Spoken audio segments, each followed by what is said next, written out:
Hello and welcome back to Gargoyle Games. Today we're looking at the Bowitch strategy, and there's quite a few different variations of what you can use for this setup. So we're going to be looking at several attacks from myself and a few of my clanmates from how they're doing it. So we can get straight into the action in a second. So if you are new to the channel, thanks for stopping by. If you want to show the channel a bit of support and love, hit that subscribe button. As always guys, if you do like the video, give it a big thumbs up and share with your friends. So the setup that I'm using at the moment consists of, we'll have a little look for you to show you. So you can have a look guys. So I'm using 14 bowlers, 5 witches, 6 healers, 1 wizard and 4 wall breakers and a mixture of spells. So, and we've got some giants and a rage in the CC, and obviously my Grand Warden is set to ground.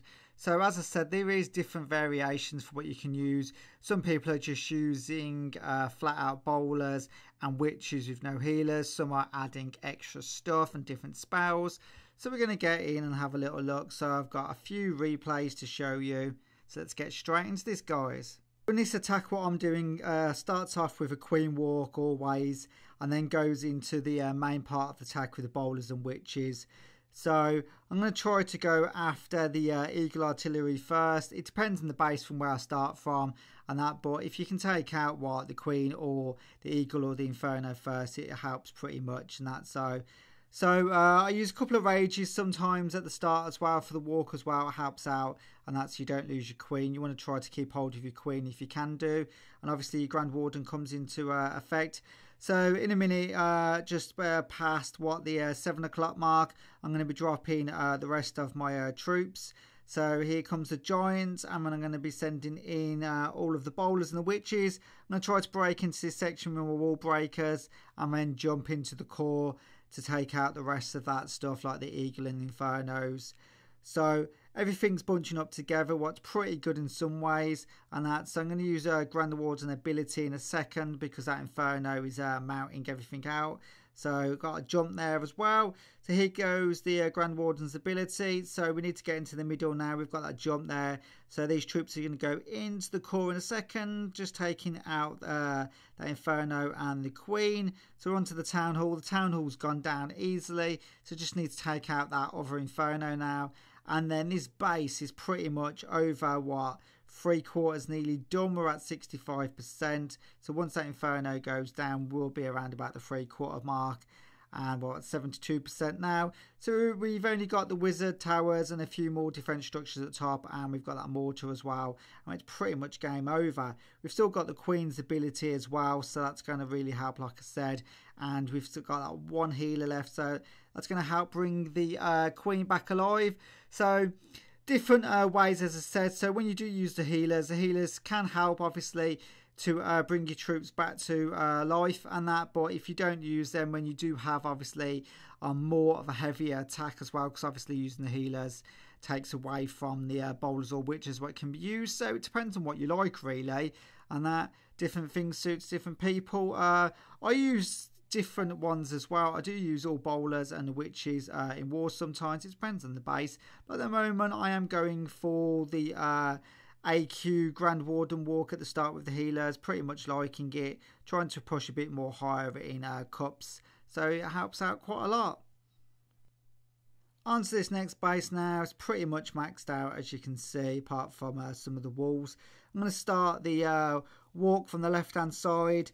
I did get a little bit into trouble at the start, nearly lost my AQ, and that quite a lot of the defense units was literally pounding down my queen. Had to use a rage there, so I'm going to deploy the rest of my army in a second to get into this base. A lot of heavy defenses all at the top, and that, so need to get in there quite quickly. I'm going to drop a jump spell by that Inferno to get the troops all into there in the core. We need to take out the eagle, so nice freeze there on the queen as well, and the Inferno and the eagle, so it just needs to take out the CC. That's going to go down in a second, and the rest of my troops are going to go instead, use my Grand Warden's ability. So we're going to be taking out the town hall as well in a second. See, the giants are still alive as well. I do like using the giants in the CC. I think it is better than using a golem with this setup and that, but you can use a golem if you like it, I suppose. Give it a try out. So there goes the 2-star. So we just need to get the 3 stars now. Obviously, always aiming for a 3-star. We don't really want to be getting the 2-star if we're pushing for cups until you get higher up, and it doesn't really matter because the cups are so low and you only need to get the 1 or 2-star anyway for the win, because it's 1 or 2 cups most of the time. But we're going to be taking out the rest of this base. We've got a lot of witches down the bottom still, and we've got the queen and quite a few of the healers. What's going to really help out these witches, the bowlers have all gone, so it literally is just a witch and heroes attack left. The king's gone as well, but won't be a problem for taking out the rest of this base. There's a lot of witches there, even though there's still quite a lot of splash damage, and we've got that mortar and the expo as well. We will take out everything quite easily, especially because we've got the heroes still. So we're going to speed it up 2 times on that, see if we can take out the rest of the defense units. So there goes the expo and that mortar now. So we're just left with that arch tower and the cannon. That's going to go down very shortly, and that's going to be a 3-star quite easily. So we're going to wrap up this base, and then we're going to go and have a look at a few of the attacks from our clanmates. So yeah, we've now got White Chocolate going in on his attack, and he's using just bowlers and witches. So he's got 8 witches and the rest bowlers, and then he's using 3 jumps and 3 rages as well, so no free spells. So this is one of the attacks while using war, and that it does work out pretty well to get the 3-star guaranteed 2-star and that. So you typically use a few witches on each of the corners with a few bowlers, and then funnel the rest of the troops into the middle and use your jump spells to get into the areas that you need. And obviously the Grand Warden's ability at certain points, like when you're underneath a major attack from the Inferno or Queen and stuff like that. So, but White Chocolate now has now got into the core, taking out the Town Hall, got both of them Infernos down. So it's a pretty much done deed now. He's only got to take out the bottom end of the base, and that's going to be a really easy 3-star for him. So pretty nice attack from him. So he's still got his Queen ability as well. The Grand Warden's alive. He's got a few bowlers at the top, and we just need to, and his King's alive as well. So got a few witches on the outside, so it looks like it's going to be very easy for him, and that there's no splash damage at all. There's just 2 archer towers and a couple of cannons. Well, 3 archers and 3 cannons. I can't see there's one in the middle as well. So Queen's just gone down, so it looks like it's going to be these witches what are going to take out the rest of these defences and structures with this last couple of bowlers. But there you go, that's going to be the 3-star, and that's going to wrap up this base. So good job, White.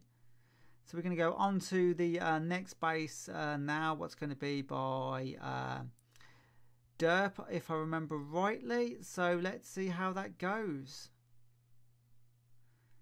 So yeah, Durpa is using a few giants as well in his raid, and a few wizards as well, and wall breakers, and he's only using 2 jump set spells on that, but a few more rages. But it's pretty much the same sort of attack. He uses his giants on the outside as a bit of tanking, and then he funnels the rest of his troops into the middle, same on the last attack. So he's going to take out this Inferno in a minute. He had EQ spells as well. Sorry, I didn't see them at the start. So yeah, he uses 1 less jump spell and uses EQ spells to open up the core. So that's done. A big favour for him there. So it's taken out all of this section easy. So he just needs to take out the top end of the base now. He's over 70%. Still got his Queen's ability, and still got a lot of troops on the playing field. He's got all them witches and a lot of the bowlers. So he has got literally a ton of troops left, and this base is pretty much going to be murdered. And that just that wizard tower left, and that baby wizard tower is going to go down, and then the bit of the junk at the top, and that's going to be it for an easy 3-star. Boom, as we say in the clan when someone gets a good attack in. So there you go, nice attack, Durp. So we've now got Killer Coil War is using A couple of baby drags as well. Well, he likes to use on the outside for cleaning stuff up, but pretty much same sort of attack again. A few witches on the outside, and then the rest of the troops funneling into the middle, and then the jumps into it. And then he's going to be using the baby drag shortly to take out some of the outside structures. But literally, he's got a jump going into the core now, so he needs to get the rest of his troops into there to take out the major stuff in the middle. So there goes the Eagle Artillery, and the Infernos are going down. One's gone, the second one's going to go down very shortly. So it's pretty nice funneling to get his troops into there. And the base is pretty much gone again. So half of the base is gone. Still got a lot of the troops there. His Queen's still alive. He just needs to get these troops out of that core, and he can get the rest of this stuff. So there goes the boulders at the top with the Queen. So Queen's ability is still going as well, and he's got what, the bowlers and some of the witchy skeletons on the top, and he's pretty much done really on that. So we've got 84%. So we need to take out the mortar and the archer, the couple of cannons at the bottom, and that Tesla. So little skellies are still alive. Doesn't look like there's any of the witches yet. There is one witch alive at the bottom, which just gone down. But the Queen's going to easily take out this stuff because she's still got ability. So there goes the one cannon now in a second. There you go. There goes the cannon. Big bomb. Just about nearly taking out the Queen. But I had to use the ability. And there you go. 3 stars from Killer. So that's going to be it for this video. I hope you guys enjoyed it, and I'll catch you later.